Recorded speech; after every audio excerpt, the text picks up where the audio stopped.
سیدنا عمر رضی اللہ تعالیٰ عنہ اور ابو بکر رضی اللہ تعالیٰ عنہ کے درمیان پیش آنے والے اس واقعہ میں جو لوگ غور و فکر اور تدبر کرنا چاہتے ہوں ان کی عبرت کے لیے بہت سی باتیں پوشیدہ ہیں۔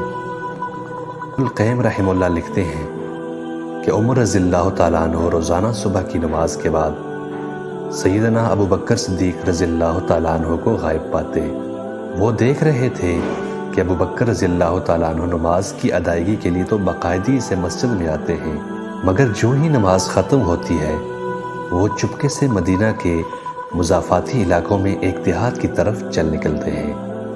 کئی بار ارادہ بھی کیا کہ سبب پوچھ لیں مگر ایسا نہ کر سکے۔ ایک بار وہ چپکے سے حضرت ابو بکر صدیق رضی اللہ تعالیٰ عنہ کے پیچھے چل دیے۔ سیدنا ابو بکر صدیق رضی اللہ تعالیٰ عنہ دیہات میں جا کر ایک خیمے کے اندر چلے گئے۔ کافی دیر کے بعد جب وہ باہر نکل کر واپس مدینے کی طرف لوٹ چکے تو حضرت عمر رضی اللہ تعالیٰ عنہ اس خیمے میں داخل ہوئے۔ کیا دیکھتے ہیں کہ خیمے میں ایک اندھی بوڑھیا دو چھوٹے چھوٹے بچوں کے ساتھ بیٹھی ہوئی ہے۔ حضرت عمر رضی اللہ تعالیٰ عنہ نے بڑھیا سے پوچھا، اے اللہ کی بندی تم کون ہو؟ بڑھیا نے جواب دیا، میں ایک نابینا، مفلس اور نادار عورت ہوں۔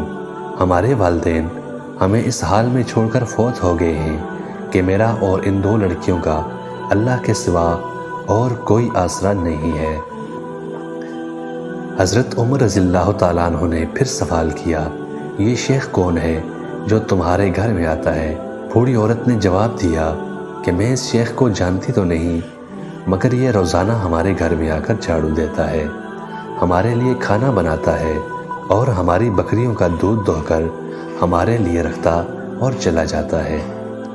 حضرت عمر رضی اللہ تعالیٰ عنہ یہ سن کر رو پڑے اور کہا، اے ابو بکر، آپ نے اپنے بعد کے آنے والے حکمرانوں کے لیے ایک تھکا دینے والا امتحان کھڑا کر کے رکھ دیا۔